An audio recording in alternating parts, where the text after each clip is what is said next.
Bismillahirrahmanirrahim. Assalamualaikum warahmatullahi wabarakatuh.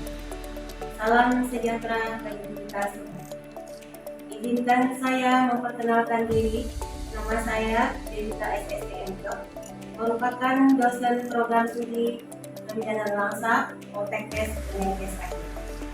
Sebagai dosen, saya wajib melaksanakan Tridharma Perguruan Tinggi, yaitu bidang pendidikan dan pengajaran, bidang penelitian dan pengabdian kepada masyarakat. Pada kesempatan ini, saya akan menjelaskan Dharma bidang pengajaran. Saya mulai mengajar di program studi Pembinaan Langsa pada tahun 2013. Bidang ilmu yang saya tekuni saat ini yaitu kebidanan. Mata kuliah yang saya ampu yaitu dokumentasi kebidanan. Hal ini sesuai dengan bidang keilmuan saya yang berlatar belakang pendidikan Diploma 4 Kebidanan USU Medan dan S2 Kebidanan Fakultas Kedokteran Universitas Brawijaya Mada. Mata kuliah dokumentasi kebidanan merupakan mata kuliah wajib bagi mahasiswa program studi kebidanan langsa. Jumlah bobot SKS mata kuliah ini 2 SKS, 1 SKS teori, 1 SKS praktik yang berada pada semester 5. Kegiatan pembelajaran dilakukan dengan metode DIE, yaitu Delivery Interaction Assessment. Selanjutnya saya akan membahas metode DIE.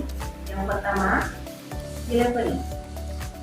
Delivery merupakan penyampaian materi pembelajaran dengan harapan mahasiswa mampu memahami dengan baik terhadap materi yang telah disampaikan. Materi yang disampaikan mengacu pada RPS atau Rencana Pembelajaran Semester yang telah dibuat sesuai standar dikti dan kurikulum program studi. Adapun capaian pengajaran mata kuliah, yang pertama, menunjukkan sikap bertanggung jawab atas pekerjaannya. Yang kedua, menguasai metode, teknik, dan pengetahuan prosedural dalam asuhan kebidanan pada masa kehamilan, persalinan, pasca persalinan, bayi baru lahir, bayi dan balita, serta keluarga berencana atau kesehatan reproduksi. CPL yang ketiga, mampu mendokumentasikan, menyimpan, dan menemukan kembali data untuk menjamin kesahihan dan mencegah plagiarisme. CPL yang keempat, mampu melakukan pencatatan asuhan kebidanan sesuai rekam medis yang berlaku.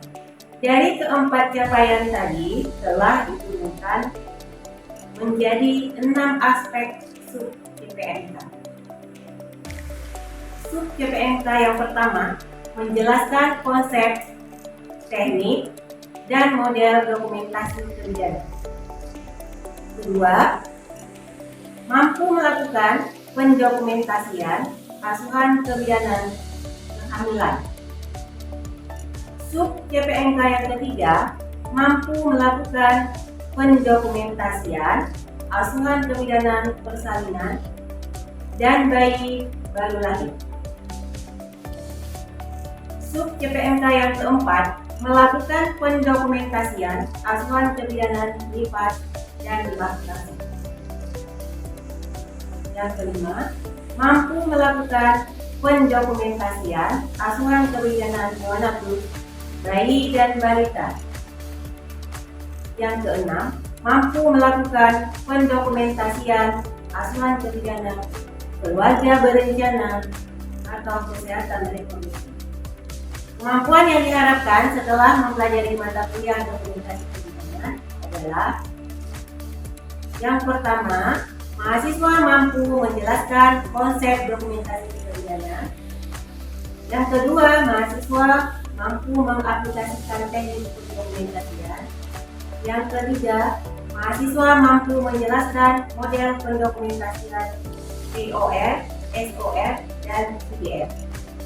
Yang keempat, mahasiswa mampu menjelaskan model pendokumentasian SOAP, SOAP-Y, SOAP-Y, dan SOAP-Y. Yang kelima, mahasiswa mampu menjelaskan sistem dokumentasi pelayanan rawat inap dan rawat jalan.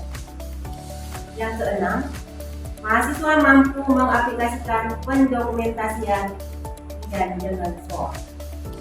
Yang ketujuh, mahasiswa mampu membuat rancangan format pendokumentasian. Yang kedelapan, mahasiswa mampu melakukan pendokumentasian SOAP pada ibu hamil, bersalin, nifas, bayi baru lahir, bayi dan balita, keluarga berencana, atau kesehatan reproduksi. Kegiatan pembelajaran dilakukan sebanyak 16 kali pertemuan, sudah termasuk ujian tengah semester dan ujian akhir semester. Sistem pembelajaran dan materi yang akan saya lakukan dalam satu semester. Di awal pertemuan, saya melakukan perkenalan dengan mahasiswa untuk membangun keakraban antara mahasiswa dan dosen. Yang kedua, saya membuka forum diskusi terkait perkuliahan. Dalam hal ini juga memotivasi mahasiswa agar lebih giat belajar. Selanjutnya, saya menjelaskan kontrak perkuliahan dengan membuat kesepakatan bersama terkait proses perkuliahan selama satu semester ke depan. Materi pembelajaran mata kuliah dokumentasi kebidanan adalah 1. Konsep dokumentasi kebidanan, tujuan, prinsip, aspek legal dan dokumentasi kebidanan. Yang kedua, teknik pendokumentasian naratif, flowsheet, checklist, target, dan komputer. Yang ketiga, model pendokumentasian POR, SOR, dan PDF. Yang keempat, model pendokumentasian SOAP, SOAP-Y, SOAP-Y, dan SOAP-Y. Yang kelima, sistem dokumentasi pelayanan rawat jalan dan rawat inap. Keenam, pendokumentasian dengan SOAP. Ketujuh, rancangan format pendokumentasian manajemen kebidanan. Kedelapan, pendokumentasian SOAP pada ibu hamil, bersalin, nifas, bayi baru lahir, bayi dan balita, keluarga berencana, atau kesehatan reproduksi.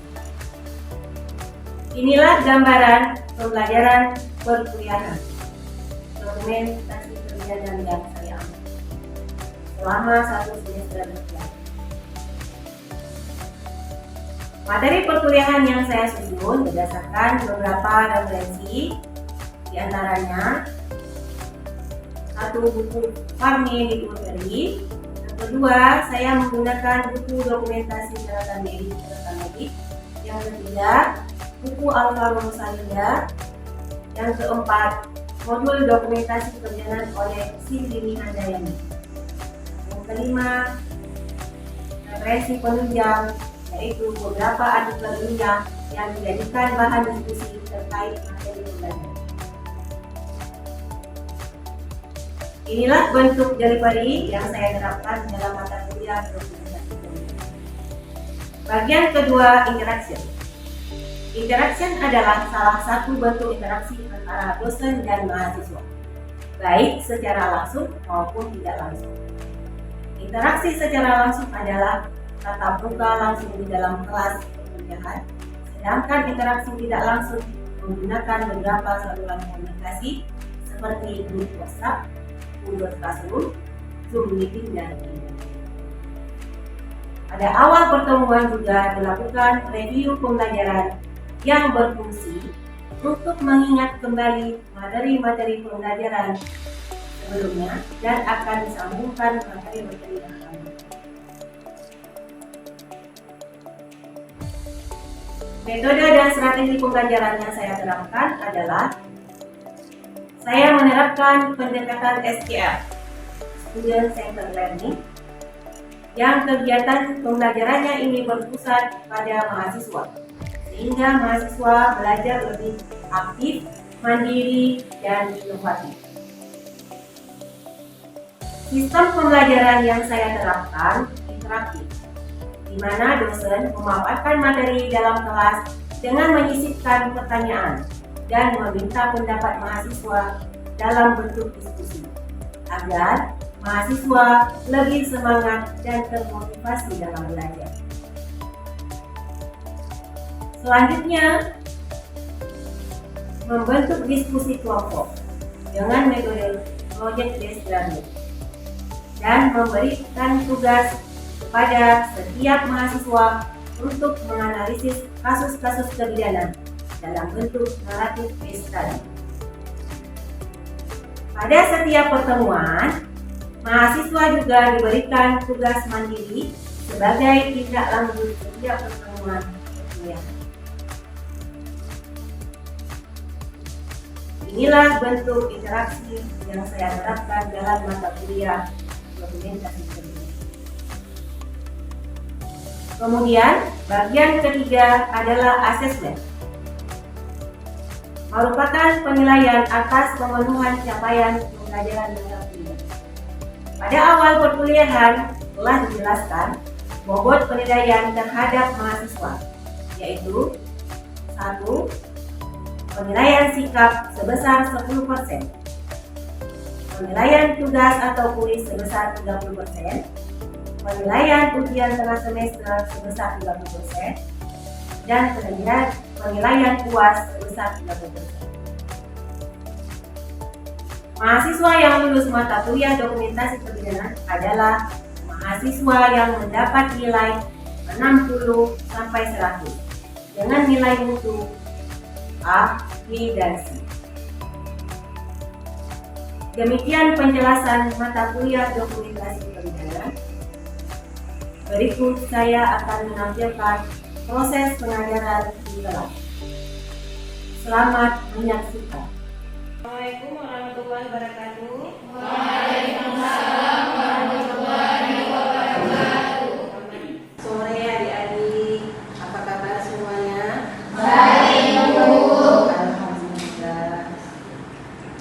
Pada kesempatan ini kita akan belajar kuliah dokumentasi kebidanan. Namun sebelum kita mulai pembelajaran, sebaiknya kita berdoa dulu dalam masing-masing.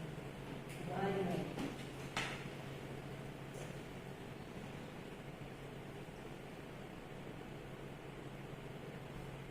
Selamat selesai.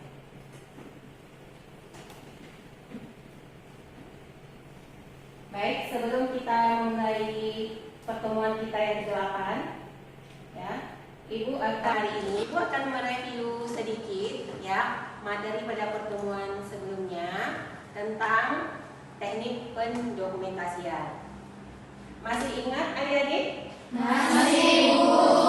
Baik, Ibu akan memberikan pertanyaan ya untuk mengkaji ulang. Apakah kalian masih ingat dengan materi yang lalu?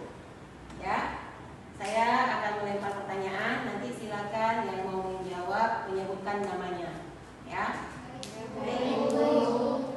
Sebutkan langkah-langkah teknik pendokumentasian SOA-PIER dan SOA-PIET. Saya, Bu. Ya, silakan. Baik, Bu, nama saya Nani Dewi. Saya akan menjawab tentang SOA-PIER dengan SOA-PIET. SOA-PIER itu adalah subjektif, objektif, analisa data, planning, implementasi, revisi, evaluasi dengan revisi. Sedangkan SOA-PIET adalah subjektif, objektif, analisa data, planning, implementasi, evaluasi dengan dokumentasi. Iya, benar sekali Bu. Diharapkan mahasiswa setelah perkuliahan materi hari ini, adik-adik mahasiswa mampu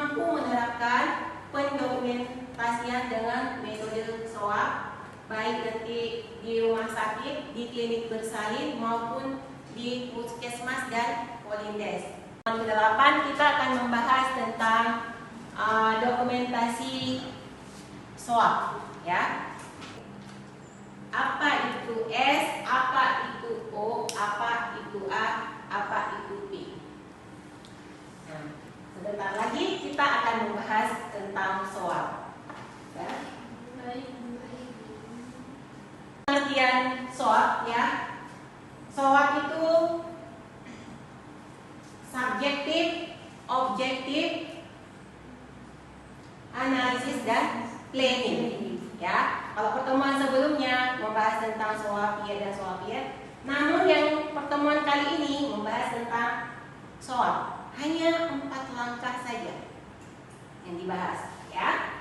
Jadi SOAP adalah berupa pencatatan, ya. Pencatatan kita sebagai bidan harus mencatat, ya, dari mulai pasien masuk ke klinik kita sampai dia sembuh, sampai pulang ke rumah, ya.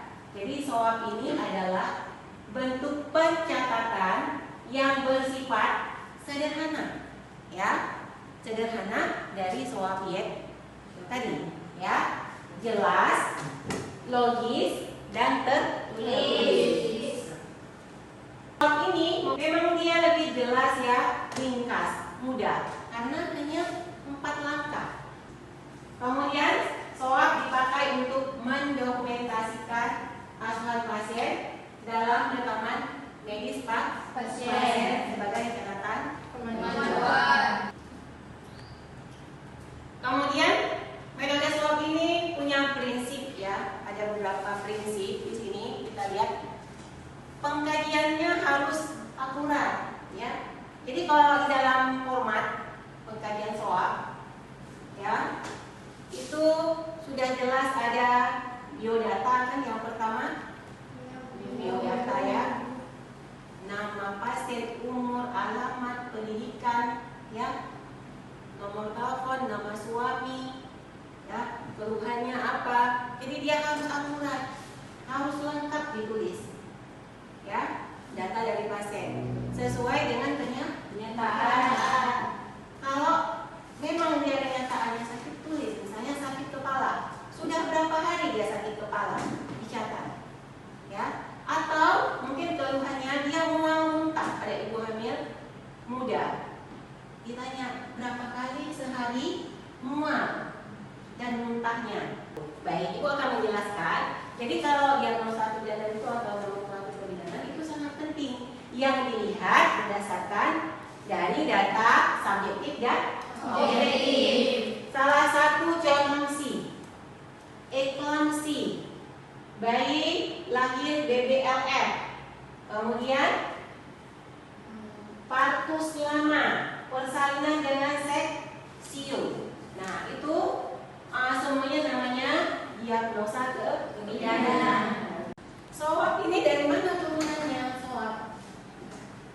Nah, kita di kampus kita menggunakan metode pendokumentasian adalah SOAP, termasuk pada saat nanti kalian membuat tugas akhir, ya. Tugas akhir itu nanti kalian pada semester 6 kalian mencari pasien, kalian memberikan asuhan, ya, buat pendokumentasian SOAP, ya.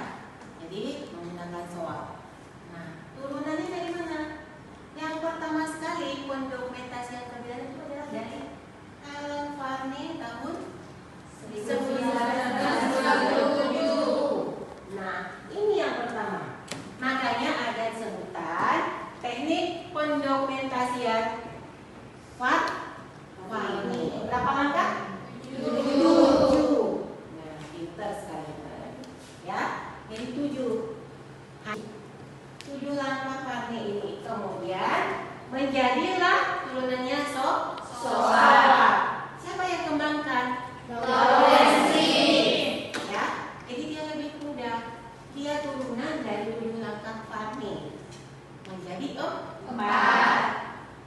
Jadi 4 itu di planningnya itu di situ sudah termasuk implementasi dan evaluasi.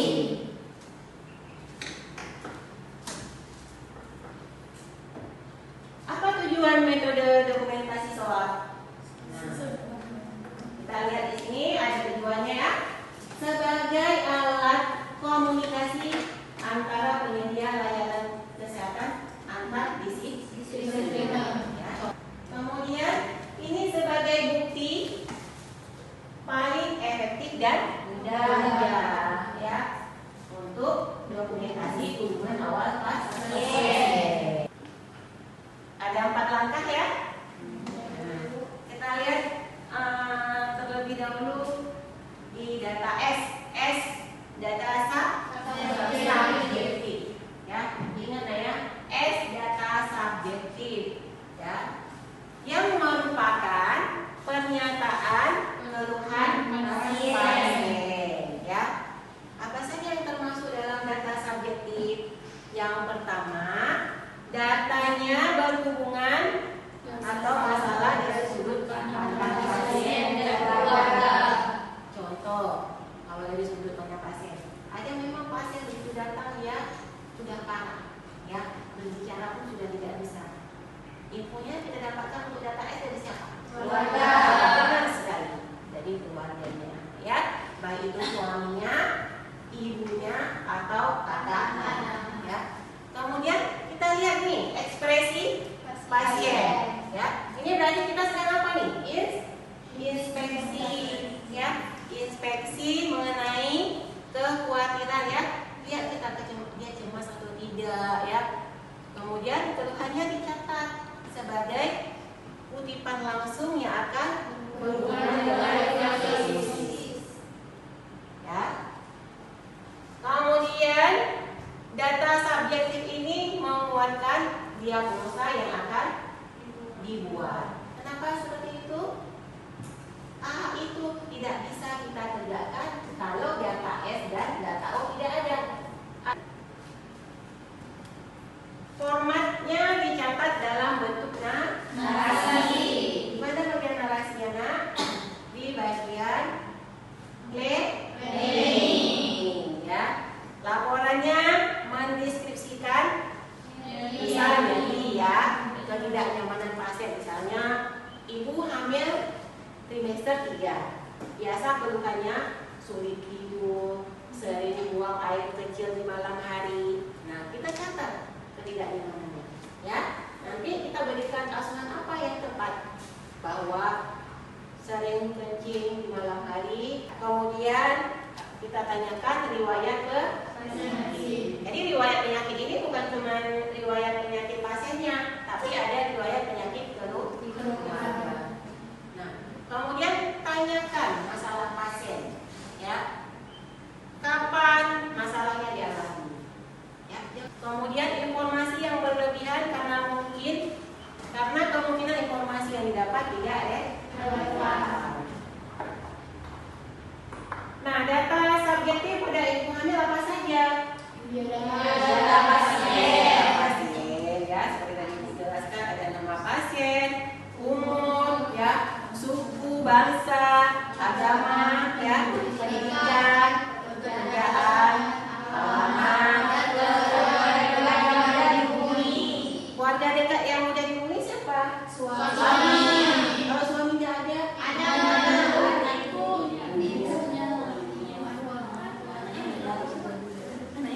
Yang kedua kita tanyakan alasan dia masuk atau keluhan utama. Begitu dia datang, jangan lupa kalian kasih senyum, sapa, salam. Nah, yang kedua data objektif. Apa itu objektif?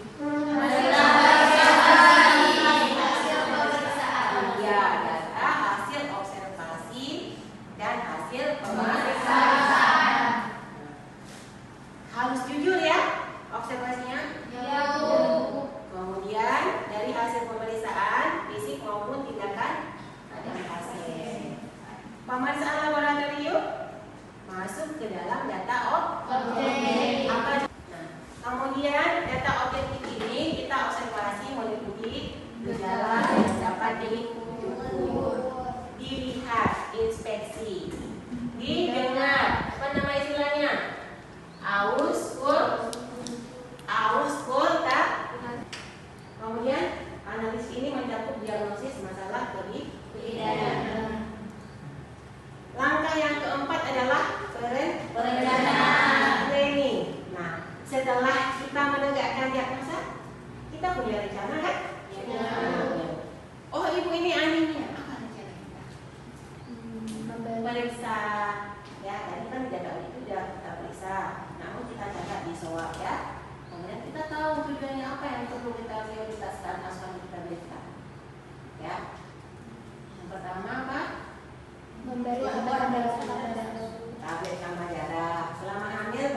ini?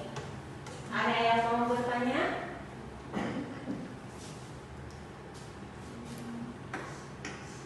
Kalau tidak ada, ya mungkin bisa salah satu di antara kalian yang merangkum materi hari ini.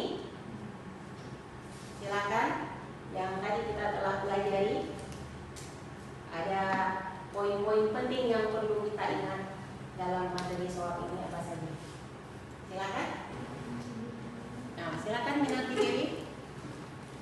Bu, yang paling penting menurut saya tadi Bu, kan subjektif itu sangat penting dalam asuhan kebidanan karena ketika kita nggak tahu tentang subjektif pasien itu tadi, kita nggak akan tahu bagaimana apa yang harus kita lakukan untuk kedepannya.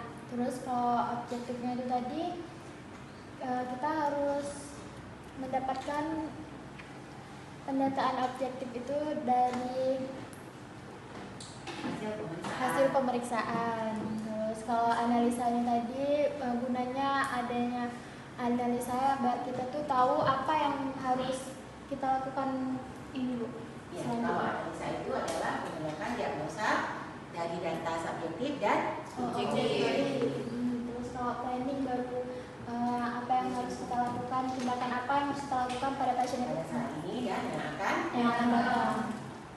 Terima kasih Minati Dewi, sangat bagus sekali. Ya, baik ya perkuliahan hari ini Ibu tutup ya. Namun sebelumnya untuk pertemuan selanjutnya kita akan melakukan praktek pendokumentasian SOAP dengan berbagai kasus yang menggunakan format pengkajian SOAP ya.